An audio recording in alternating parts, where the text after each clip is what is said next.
السلام عليكم ورحمة الله وبركاته. الحمد لله نحمده ونستعينه ونستغفره ونعوذ بالله من شرور أنفسنا وسيئات أعمالنا. من يهده الله فلا مضل له ومن يضلل فلا هادي له. أشهد أن لا إله إلا الله وحده لا شريك له وأشهد أن محمدا عبده ورسوله.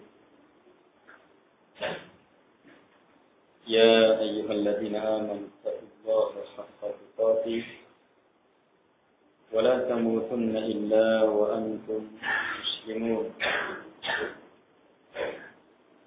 يا أيها الناس اتقوا ربكم الذي خلقكم من نفس واحدة وخلق منها زوجها وبث منهما رجالا كثيرا ونساء. واتقوا الله الذي تساءلون به والأرحام إن الله كان عليكم رقيبا. يا أيها الذين آمنوا اتقوا الله وقولوا قولا سديدا يصلح لكم أعمالكم ويغفر لكم ذنوبكم ومن يطع الله ورسوله فقد فاز فوزا عظيما. أما بعد فإن أصدق الحديث كتاب الله وخير الهدي هدي محمد صلى الله عليه وعلى آله وسلم وشر الأمور محدثاتها وكل محدثة بدعة وكل بدعة ضلالة وكل ضلالة في النار.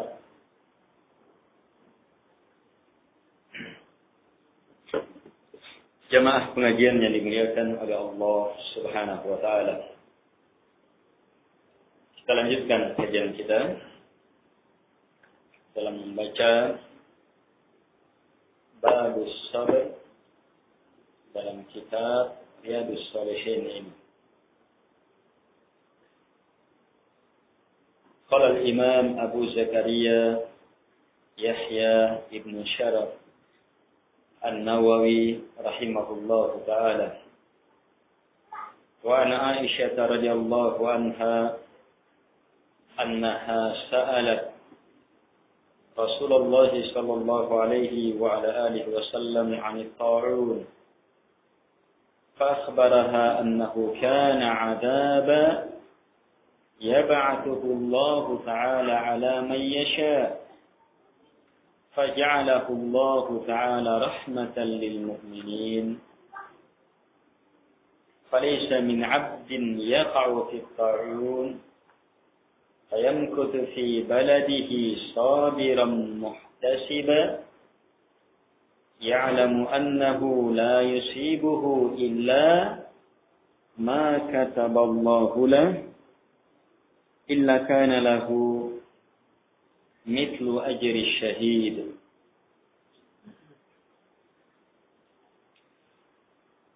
رواه البخاري.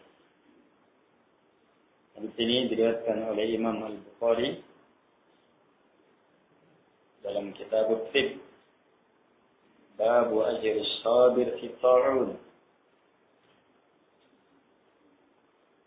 Berkata Imam Abu Zakaria Yahya bin Sharaf An-Nawawi rahimahullahu taala dari Aisyah radhiyallahu anha bahwa beliau bertanya kepada Rasulullah sallallahu alaihi wa ala alihi wasallam tentang ta'un, tentang penyakit ta'un atau bencana ta'un.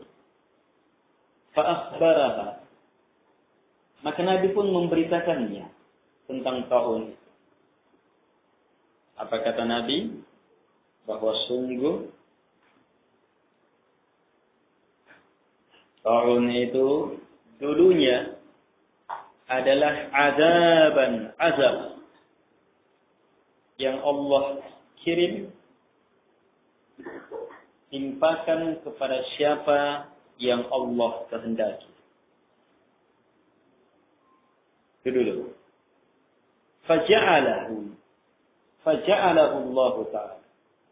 Maka selanjutnya Allah menjadikannya rahmatan lil mu'minin. Rahmat bagi orang-orang yang beriman.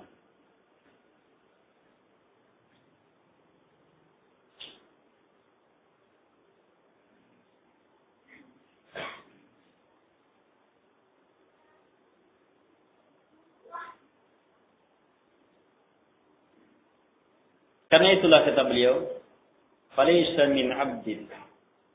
Tak ada seorang hamba pun yaqa'u fit ta'un, yang tertimpa ta'un,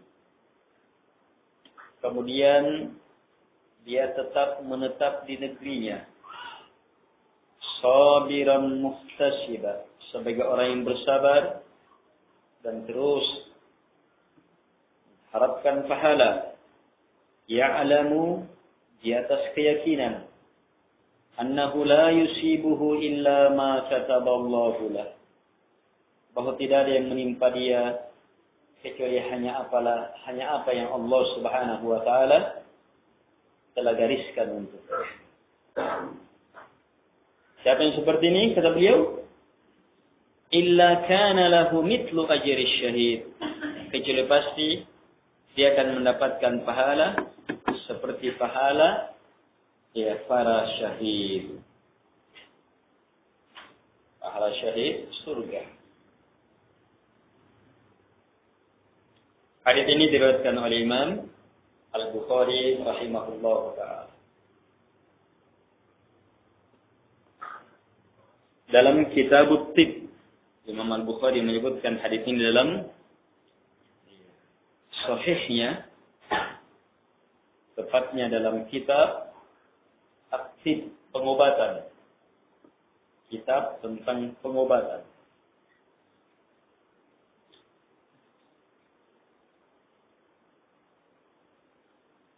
Di zamannya Nabi,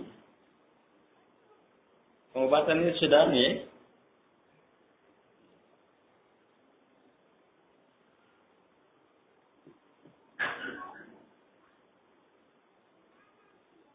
Di zaman Nabi, pengobatan. Bahkan Nabi SAW datang juga menjelaskan usul-usul, bentuk-bentuk pengobatan.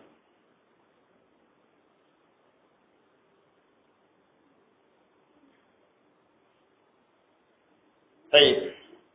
Dengan mengetahui hadis ini, hadis yang sahih, terdapat dalam Sahih Al-Bukhari, maka tenanglah bagi kita untuk mengambil ilmu darinya. Dari Aisyah radhiyallahu anha. Ini istri Nabi sallallahu alaihi wa ala alihi wasallam yang masuk dalam golongan sahabat Nabi sallallahu alaihi wasallam yang paling banyak riwayat hadisnya sampai kepada kita.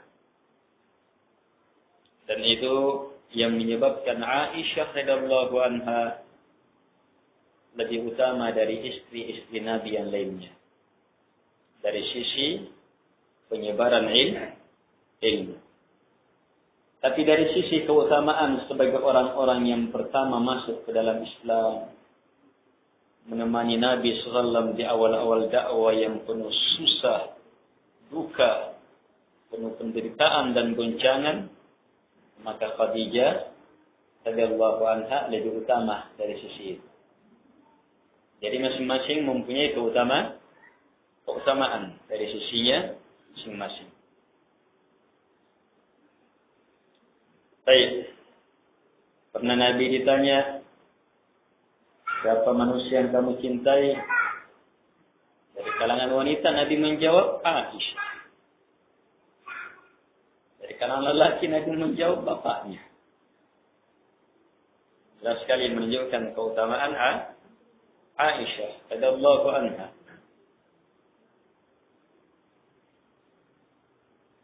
Beliau berkata, ya, apa?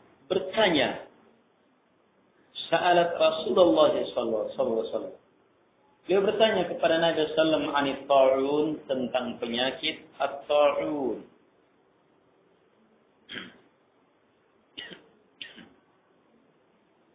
Baik. Dari sini kita mendapatkan ilmu bahwa Aisyah radhiyallahu anha ini banyak mendapatkan ilmu sebab bertanya. Sebab dia tuntut ilmu. Dia pelajari ilmu itu. Ada permasalahan dia tanyakan kepada Nabi sallallahu alaihi wa ala alihi wasallam. Dan ini sifat generasi pertama dalam Islam. Mereka bertanya. Allah Subhanahu wa taala berfirman, "Fas'alu ahla dzikri in kuntum la ta'lamun." Tanyalah ahlinya zikir, ahlinya Quran dan sunnah, jika kalian tidak tahu. Kalau diwajibkan bertanya, maka itu artinya wajib bagi seluruhnya untuk menuntut ilmu. Minimal bertanya. Mungkin ada yang bilang, saya tidak bisa misalnya menghafal. Ya, saya tidak bisa misalnya begini. Kalau begitu, saya dapat uzur saya. Ya, kalau saya tidak tahu. Saya sudah tua ini. Jadi kalau saya tidak tahu, ya saya dikasih uzur saya. Ya, anggaplah kamu tidak bisa menghafal. Tapi bertanya tidak bisa. Tetap masih kena itu bertanya. Talabul ilmi faridatun ala kulli muslim. Menuntut ilmu kewajiban bagi setiap muslim. Kalau kewajiban bagi setiap muslim, fardu apa itu? Fardu ain. Dalam hal ini ilmu-ilmu yang memang bahkan sesuatu yang sangat kita perlukan, mendesak. Iya, dalam kehidupan beragama kita. Dan iman, dan kekafiran, dan sholat. Dan ada ilmu fardu ain karena keberadaan orang itu secara khusus. Misalnya dia pedagang. Ilmu tentang berdagang fardu ain bagi dia. Tapi yang tidak berdagang bukan fardu ain.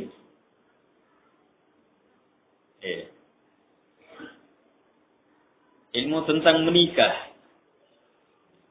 Dia mau menikah. Asal-asalan saja. Harus pelajari dulu. Islam mengatur. Mau berumah tangga. Mau menjadi bapak. Harus tahu apa kewajiban bapak. Banyaknya kekacauan di tengah masyarakat karena kekacauan dalam rumah tangga. Iya. Kekacauan dalam rumah tangga ini karena apa? Orang-orang yang di dalamnya, terutama pemimpin rumah tangga, tidak tahu tanggung jawabnya. Kenapa tidak tahu? Dan tidak mau pelajari.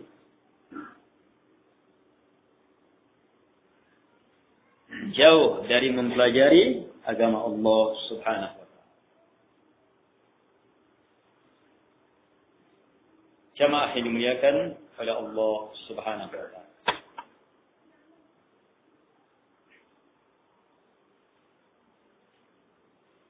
Aisyah tidak berpikir, saya kan sudah istri Nabi. Saya dampingi Nabi, taat, setia, sudah. Mendampingi Nabi SAW di surga. Tidak. Dia tuntut ilmu. Dalam ilmu. Dia betul-betul paham kualitas seseorang ditentukan oleh ilmu. Dan jadilah manusia yang sangat banyak manfaatnya untuk generasi selanjutnya. Banyaknya ilmu yang sampai kepada kita melalui beliau radhiyallahu anha. Ini beliau bertanya tentang ta'un. Apa itu at-ta'un? Ta'un ada dua penafsiran. Ada yang mengatakan ta'un itu penyakit tertentu. Iya. Serangan hama penyakit tertentu itu ta'un. Yang jenisnya disebutkan seperti ini. Tapi ada yang mengatakan, dan ini juga benar, ta'un itu wabah am. Musibah hama yang am, menyeluruh. Dan ditentukan jenis penyakitnya tertentu apa. Yang jelas kalau ada penyakit yang mendatangkan musibah menyeluruh banyak, maka itu ta'un, jenis dari jenis ta'un. Aisyah radhiyallahu anha bertanya tentang at-ta'un ini. Fa akhbaraha, maka Nabi mengkhabarkan. Ya, ilmu Nabi SAW tentang at-ta'un. Ini ilmu kedokteran. Imam Al-Bukhari masukkan dalam kitab Tib, kitab tentang pengobatan.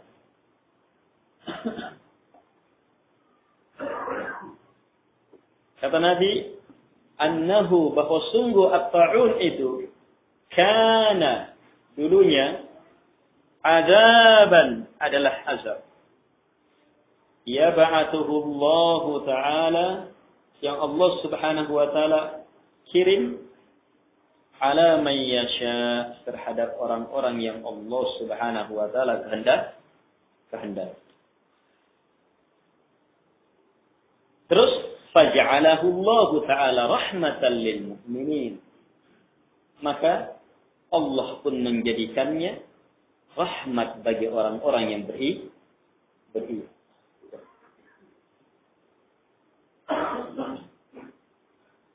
Baik, kita dapat ilmu apa di sini? Ilmu satu, bahwa Allah Subhanahu wa taala mengazab dan memberi rahmat. Jadi jangan pahami bahwa Allah itu Tuhan yang tidak marah ya.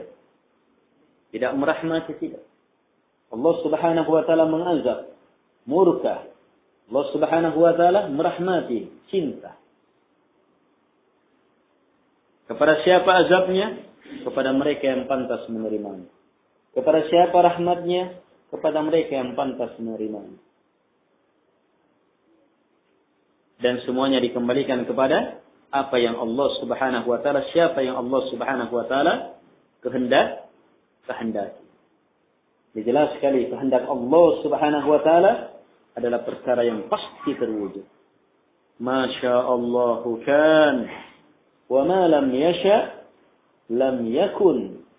Apapun yang Allah Subhanahu wa taala kehendaki pasti terjadi, dan apapun yang belum dikehendakinya tidak akan mungkin terjadi, siapapun yang mengupayakannya.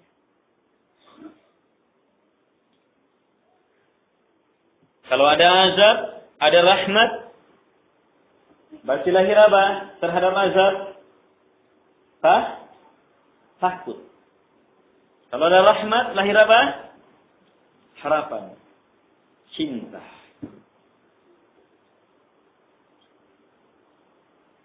Karena itulah orang yang beriman kepada Allah Subhanahu wa taala harusnya berada di antara takut dan harapan. Jangan takutnya mengalahkan harapannya, dan jangan harapannya menundukkan takutnya.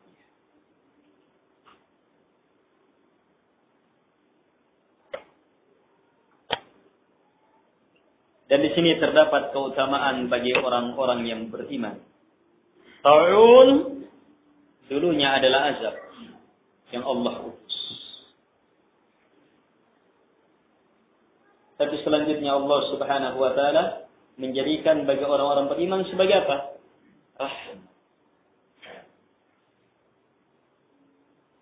Perhatikan kalimat rahmatan datang dalam bentuk nakirah yang menunjukkan luasnya besarnya rahmat.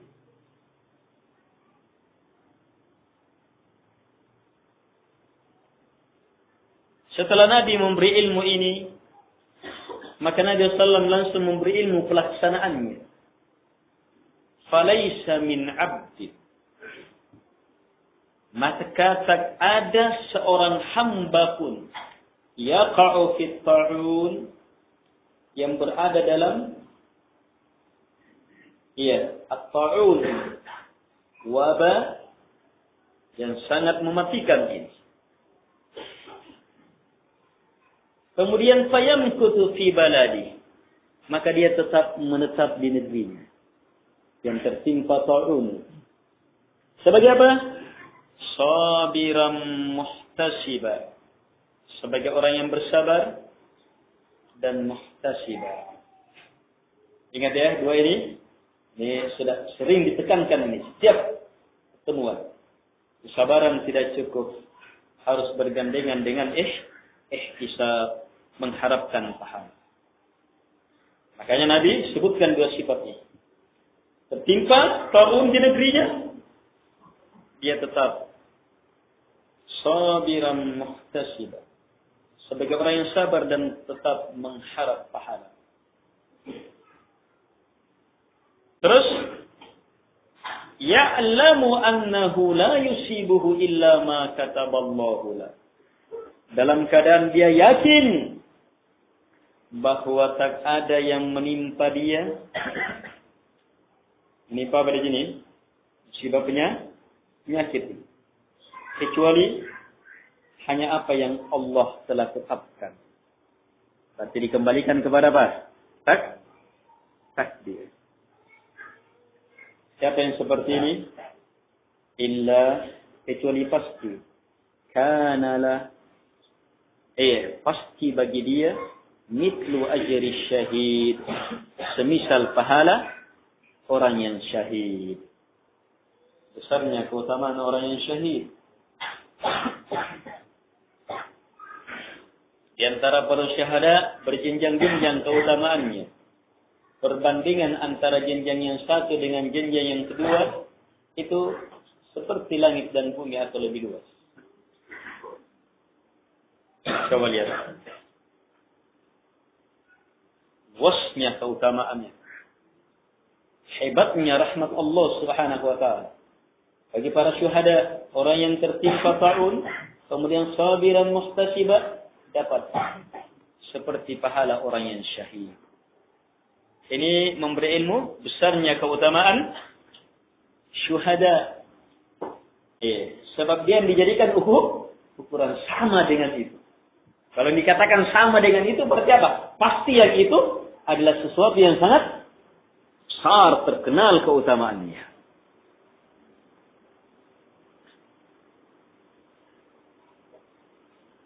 Hanya di sini sama pahalanya. Bukan sama perlakuannya. Dengan orang yang meninggal di medan pertempuran. Dengan yang meninggal karena penyakit ta'un.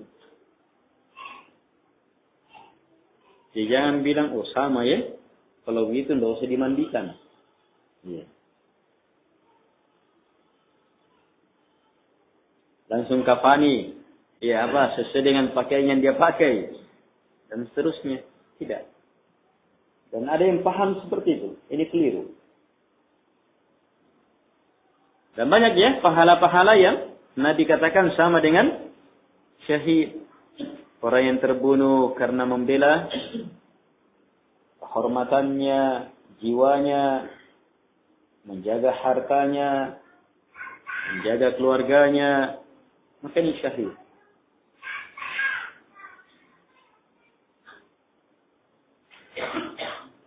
Yang tenggelam, syahid. Terbunuh karena runtuhan, syahid. Atau karena sejenis penyakit perut, syahid. Ini banyak keutamaan.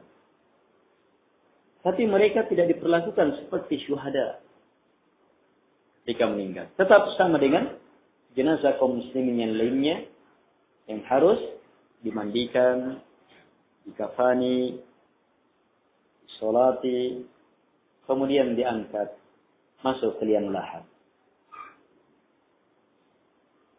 Jamaah yang dimuliakan oleh Allah Subhanahu wa taala.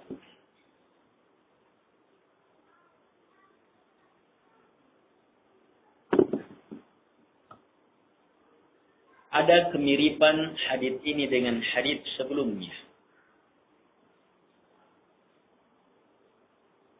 Kita akan lihat kemiripannya.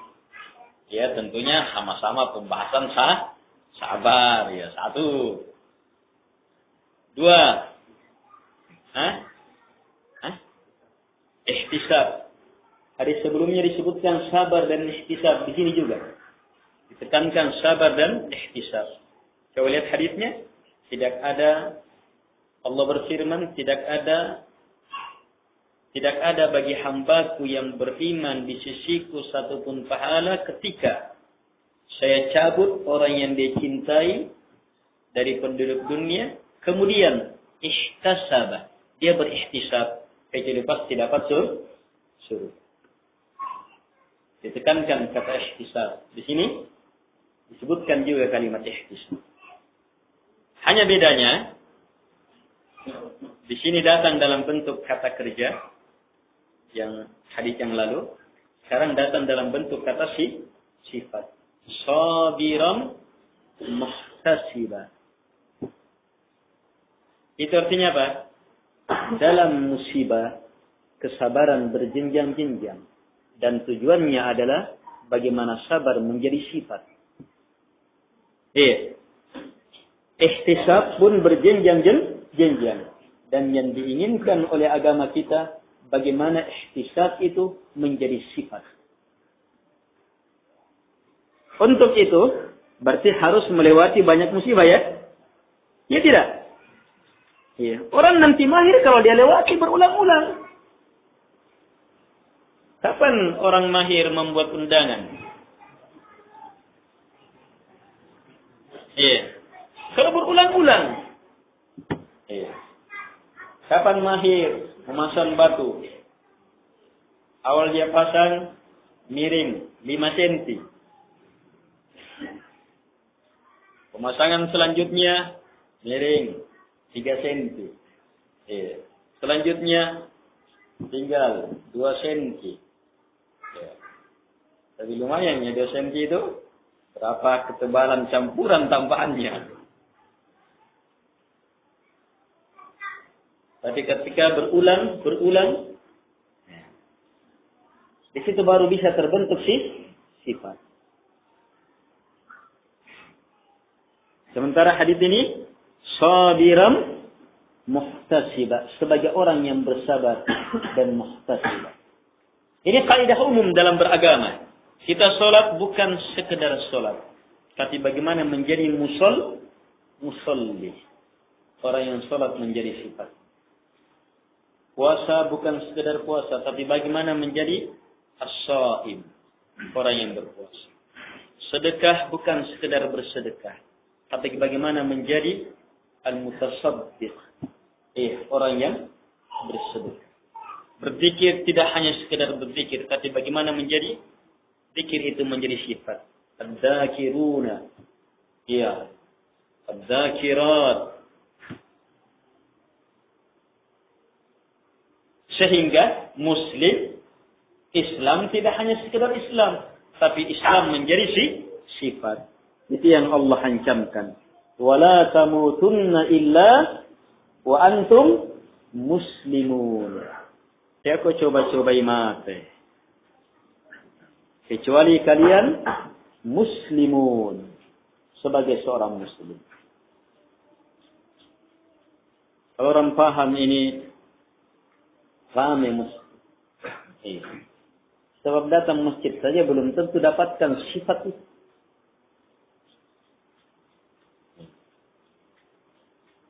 Ada juga kan orang wailul lil musallin. Celaka, padahal sudah musallin ini. Orang-orang yang sholat. Tapi kenapa celaka? Lihat. Ada orang yang puasa kata Nabi sallallahu, dia tidak dapatkan kecuali hanya lapar dan dahaga. Ada orang yang salat malam dia tidak dapatkan kecuali hanya capek dan ngantuk.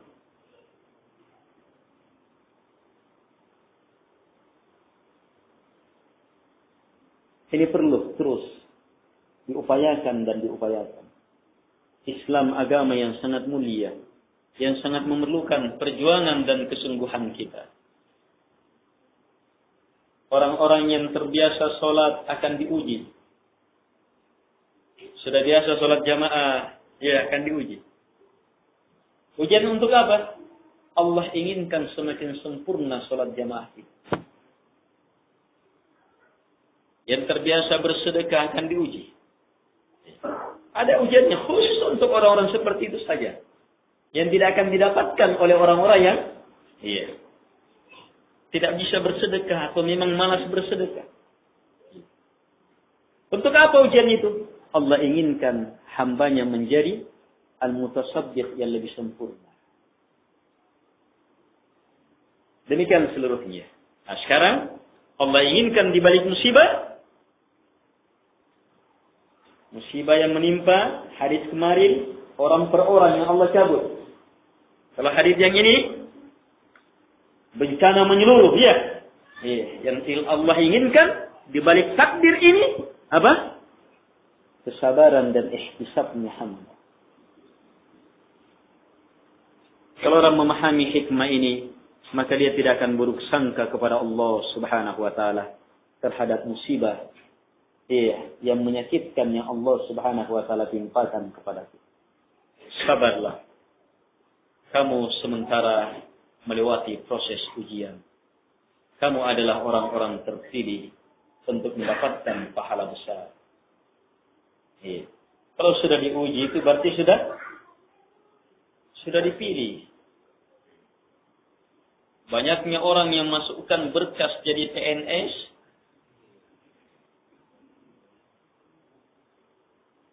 ada 1000.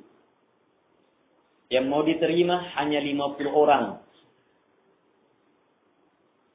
Terus yang dilihat-lihat sama bidang tata usaha, hanya 100. Yang lainnya dilirik saja. Yang lainnya sebab ada titipannya. Yang ada titipannya ini yang baru diseleksi. Berarti kalau sudah diambil, disuruh ikut ujian, berarti sudah apa itu? Terpilih. Tapi kalau ada orang yang sudah dipilih, tapi masih marah-marah sama bagian tata usaha. Kenapa ini begini? Kenapa begini? Padahal, coba lihat, ratusan orang yang tidak dilihat-lihat. Dia sudah dipilih, disuruh ikut ujian. Tapi tetap buruk sangka. Itu sifat yang sangat buruk. Tetapi lebih buruk lagi ketika kepada Allah Subhanahu wa ta'ala. Allah memilih kita untuk mendapatkan keutamaan yang lebih besar. Tapi kenapa justru buruk sangka kepada Allah yang muncul? Itulah manusia. Zaluman jahula. Lahir sebagai orang yang zalim dan bodoh. Kita sangat memerlukan agama untuk menghilangkan kebodohan itu. Kita perlu nilai-nilai keadilan untuk menjauhkan diri kita dari kezaliman itu. Dengan semakin mempelajari agama, akan semakin kita pahami rincian ilmu dan keadilan itu.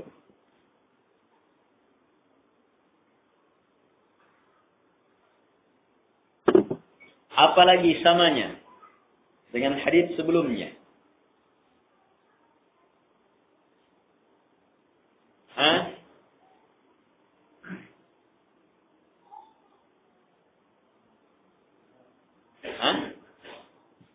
Harap pahala. Masya Allah. Kalimat keimanan. Kalau di sini Allah jadikan, Nabi katakan, Allah jadikan kaum itu rahmah bagi siapa? Lil mu'minin. Hadis sebelumnya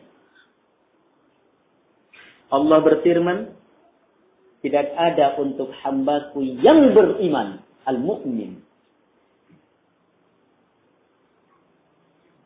Dan kita sudah jelaskan, bahwa ini adalah pintu masuk untuk sampai kepada jenjang-jenjang kesempurnaan sabar. Ihtisab. Harus percaya dulu. Yakin dulu. Apa yang mau diyakini? Nabi tuntun di sini. Apa yang mau diyakini? Terhadap musibah harus yakin ini. Ya'lamu. Harus yakin.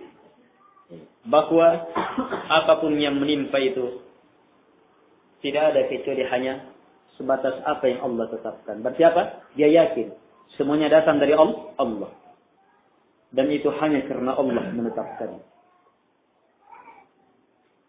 Kalau Allah tetapkan pasti terjadi. Kalau kadarnya 50% kena penyakit, pasti 50%.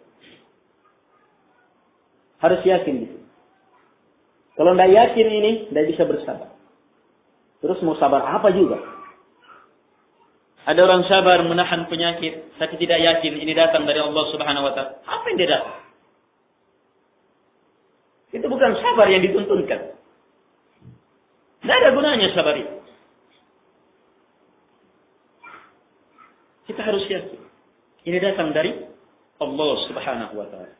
Karena itulah ucapan-ucapannya, ucapan yang mengantar kepada keyakinan ini. Inna lillah. Sungguh kita milik Allah. Wa inna ilaihi rajiun. Dikembalikan kepada Masya Allah apa? Qaddarallahu wa ma syafa'al. Allah sudah takdirkan. Apapun yang Allah kehendaki pasti terjadi. Pasti Allah lakukan. Inna lillahi ma akhada. Wa lahu ma a'ta. Wa kullu syai'in 'indahu bi ajalin musamma. Isbir. Wahtasib. Sungguh hanya milik Allah. Apapun yang Allah ambil. Ini ucapan takziah. Ada saudara kita yang tertimpa musibah, ucapkan. Sungguh hanya milik Allah apapun yang Allah ambil. Yakin itu. Saya di sini pintunya bisa bersabar, bisa menjadi sabiran muhtasibah. Harus yakin itu bahwa semuanya milik Allah Subhanahu wa Ta'ala. Walahu ma'a'ta, dan hanya miliknya pula apapun yang Allah beri. Jadi yang Allah ambil, yang Allah beri, masih ada sama kita, itu semuanya miliknya. Kemudian dimantapkan lagi, wa kullu syai', segala sesuatu indahu di sisi Allah bi ajalin musamma, ada batasnya. Iya. Tidak akan terus-menerus sesuatu itu sama kita. Jangankan harta kita, jasad kita tidak akan terus-menerus bersama kita. Ada saatnya kita akan dipisah dengannya. Ada batasnya. Yakin di situ. Semuanya dikembalikan kepada Allah Subhanahu wa Ta'ala. Kalau orang masuk dalam keyakinan ini, di sini baru bisa masuk ke dalam kesabaran. So, kalau dia yakin Allah yang tentukan, maka apa? Kalau orang beriman sama Allah tidak akan berani.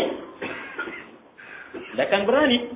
Akhirnya apa? Dia jaga lisannya, dia jaga badannya, dia jaga hatinya. Jadilah orang bersabar. Bahkan apa? Pintu kesabaran ini, bahwa ini yakin datang dari Allah, akan membuka pintu-pintu hidayah sehingga kita bisa melihat hikmah-hikmah di balik musibah yang menimpa kita. Dengan inilah harapan kita kepadanya semakin besar. Kita semakin ridha menghadapi musibah. Jamaah yang dimuliakan oleh Allah Subhanahu wa Ta'ala. Apalagi samaannya?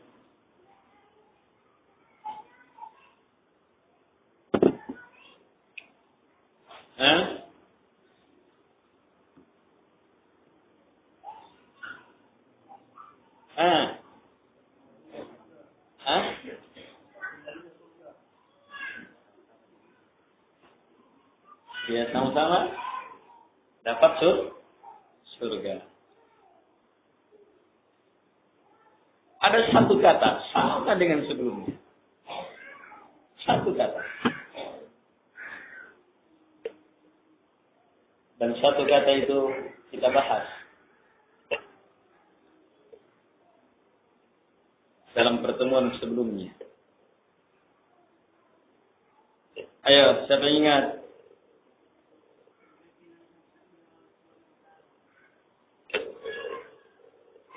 Sudah dibahas.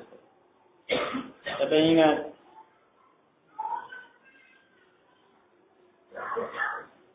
Ada yang ingat? Kalau saya ingat.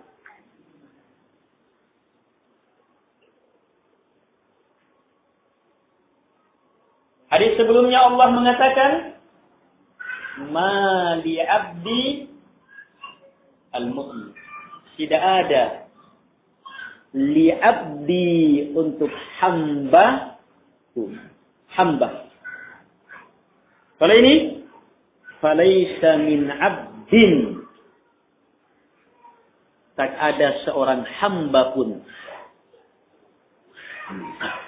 Kalau hadis sebelumnya, tidak ada untuk hambaku yang beriman, yang Allah ambil, orang yang dicintai, kemudian dia bersabar, ihtisab, kecuali dapat surga. Kalau ini, tidak ada seorang hamba pun yang tertimpa tahun, kemudian dia tetap di situ, bersabar dan ihtisab, kecuali dia dapat seperti pahala orang syahid. Berarti kalimat penekanan kata hamba ini sangat ditekankan. Karena itulah penghambaan yang sangat hebat ketika hamba mampu dia bersabar di balik goncangan-goncangan.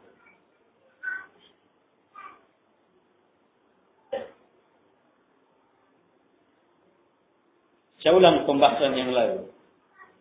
Di saat kita beribadah, kita sebagai hamba, di saat kita beribadah, sholat misalnya, ibadah, ada ketenangan? Di saat dapat musibah, Allah inginkan kita tetap dapat hamba, jadi hamba. Bisa raih ketenangan itu. Ini hebatnya.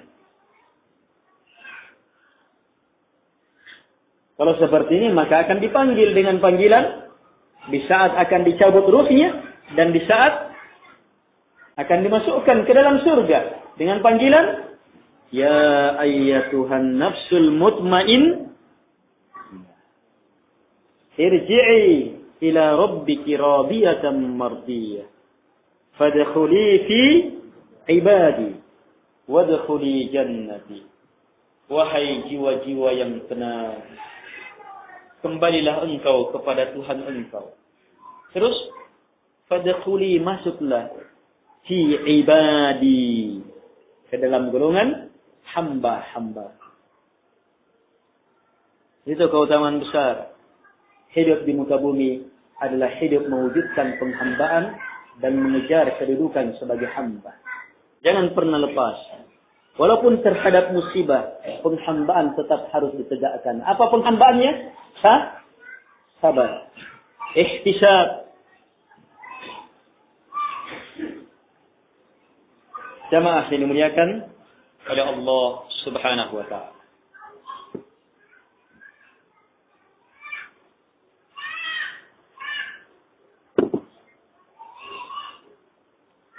Perhatikan kalimat. Ya'lamu annahu la yusibuhu illa ma kataballahu la. Ini yang harus diyakini ya. Terjadi fa'ul, dia tetap bertahan di atas ilmu dan keyakinan. Tidak ada yang akan menimpa dia kecuali hanya apa yang Allah tetapkan. Walaupun semua tetangganya sudah meninggal, kalau Allah tetapkan tidak akan meninggal, dia tetap tidak akan meninggal. Yakin dia. Tapi kalau Allah tetapkan, yakin pasti juga akan meninggal, walaupun yang lainnya masih hidup sekitarnya.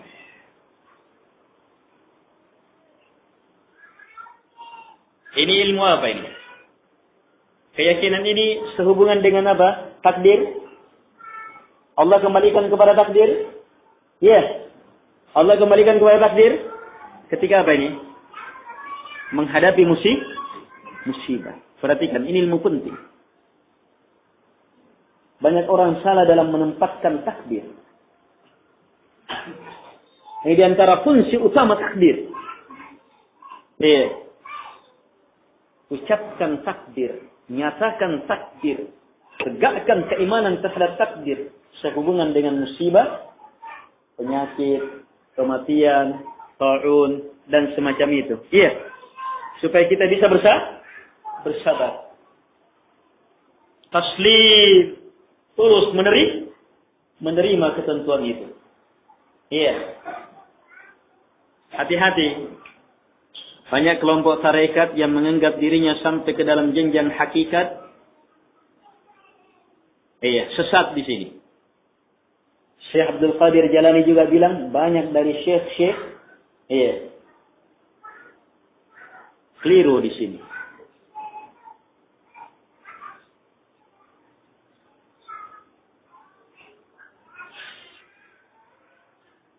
Kalau antum sudah dapat ilmunya yang tadi, bahwa berhujjah dengan takdir, sehubungan dengan takdir apa? Yang dengannya kita disuruh bersabar, terus menerimanya, sehubungan dengan takdir apa? Berupa musibah, penyakit, kematian, dan semacam itu. Ya.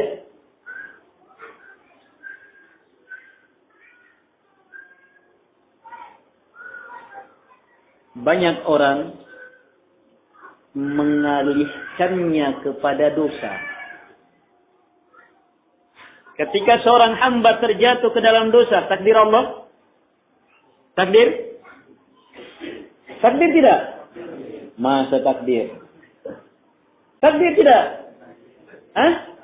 Masa takdir? Masa Allah takdirkan kamu berzina, kamu melakukan bid'ah, kamu kafir? Allah takdirkan? Hah?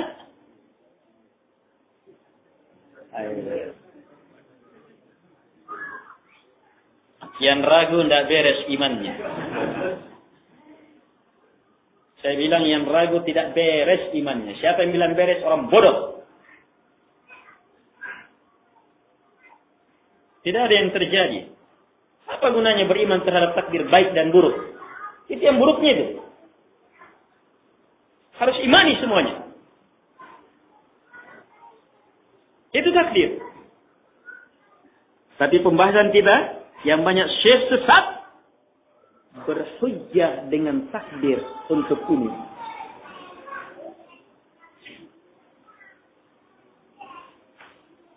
Ketika dia terjatuh ke dalam dosa, iya. Prinsip dasarnya apa? Ini takdir Allah, benar? Kalau Allah takdirkan pasti terjadi.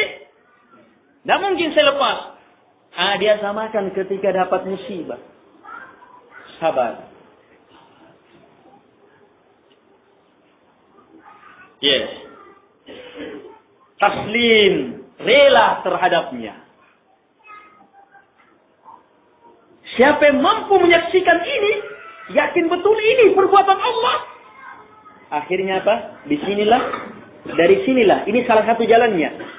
Syaitan naikkan derajatnya. Katanya ini derajat iman yang paling hebat. Kamu sudah bisa melakukan dosa.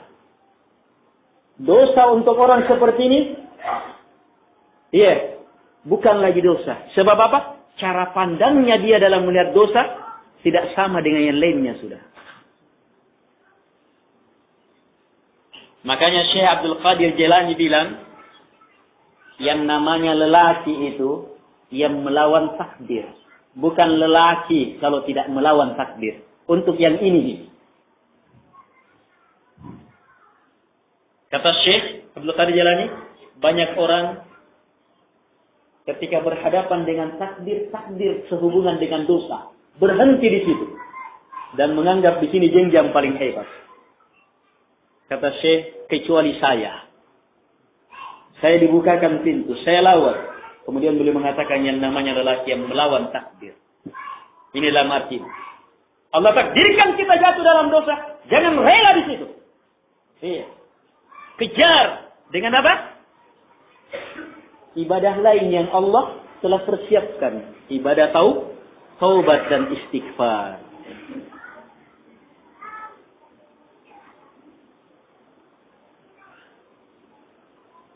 Coba lihat, sama-sama takdir ya, tapi sikapnya berbeda. Adapun yang sesat tadi, iya, karena ini takdirnya Allah, Saya sangat yakin semua yang terjadi Allah yang tetapkan. Kalau Allah sudah tetapkan pasti terjadi. Dan Allah tetapkan saya minum khamar.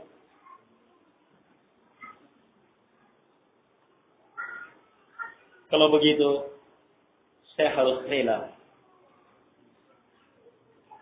Tulus. Akhirnya apa? Dia tidak akan menganggap perbuatan ini dosa. Nah di sinilah jenjang masuk. Dosa itu halal sudah.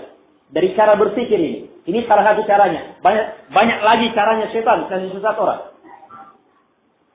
Iya. Masih banyak caranya. Iya. Yang saya pahami sekarang banyak.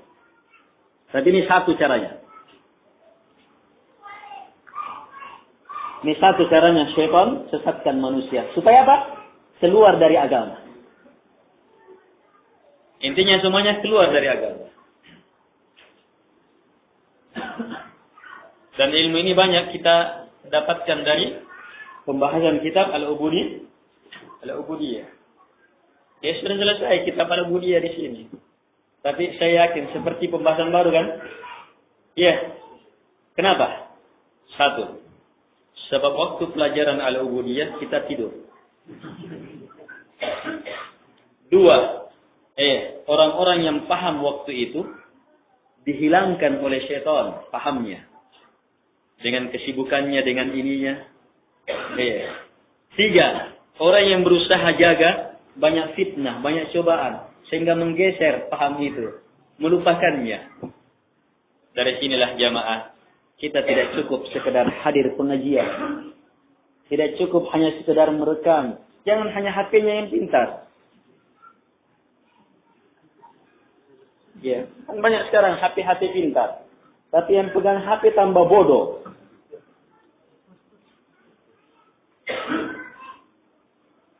Smartphone. Smartphone berarti HP pintar. Tapi yang pegang harus dimurojaah terus.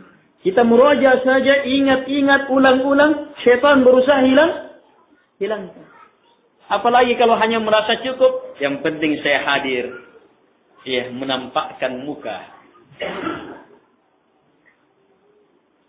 Jamaah yang dimuliakan oleh Allah Subhanahu wa taala. Ini ilmu penting. Lihat pembahasan yakin terhadap takdir itu sehubungan dengan musibah, penyakit. Adapun kalau sehubungan dengan dosa, iblis itu yang bilang. Iblis yang bilang. Iya. Ketika iblis disesatkan, Allah yang sesatkan iblis kan? Melalui perbuatan. Iblis menempuh jalan. Ada kekafiran padanya, ketakaburan. Iblis bilang apa? Fabima aghwaytani la'aq'udanna lahum siratakal mustaqim. Sampai akhir beberapa ayat. Maka dengan sebab ya Allah, kamu telah sesatkan saya. Benar? Allah yang sesatkan? Takdirnya? Ya tidak? Dalam arti takdir Allah ya? Iya. Ya tidak? Takdir Allah. Hanya iblis jadikan ini untuk apa? Hujjah.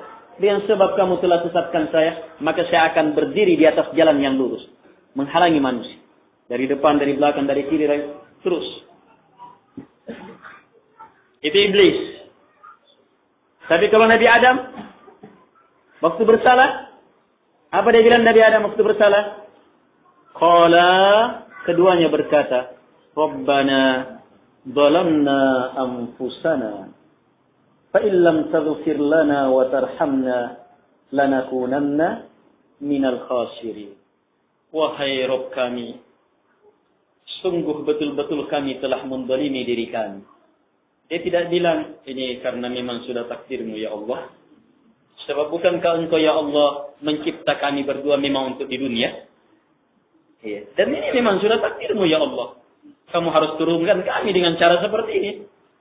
Dan itu, ya, jangan salahkan kami. Oh bukan itu ucapan Nabi Adam. Tapi dia katakan apa? Wahai Rabb kami telah mendolimi diri kami. Dia sandarkan dirinya. Itu ilmu. Orang yang tahu dirinya. Cacat ada pada dirinya, bukan pada Allah. Kami telah mendolimi diri kami. Jika engkau tidak merahmati kami dan mengampuni kami, pasti kami termasuk orang-orang yang rugi, kekal dalam kerugian.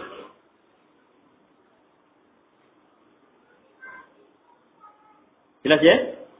Jadi kebatilan besar berhujjah dengan takdir untuk membenarkan dosa.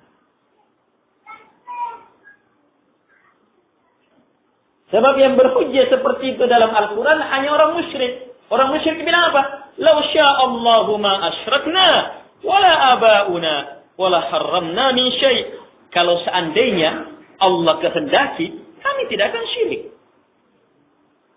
Demikian pula bapak-bapak kami tidak akan syirik.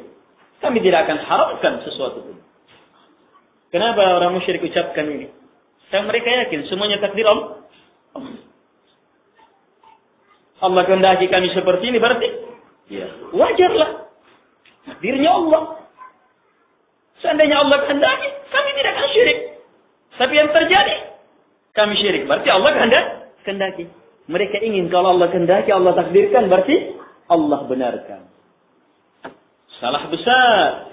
Sebab kehendak Allah ada dua.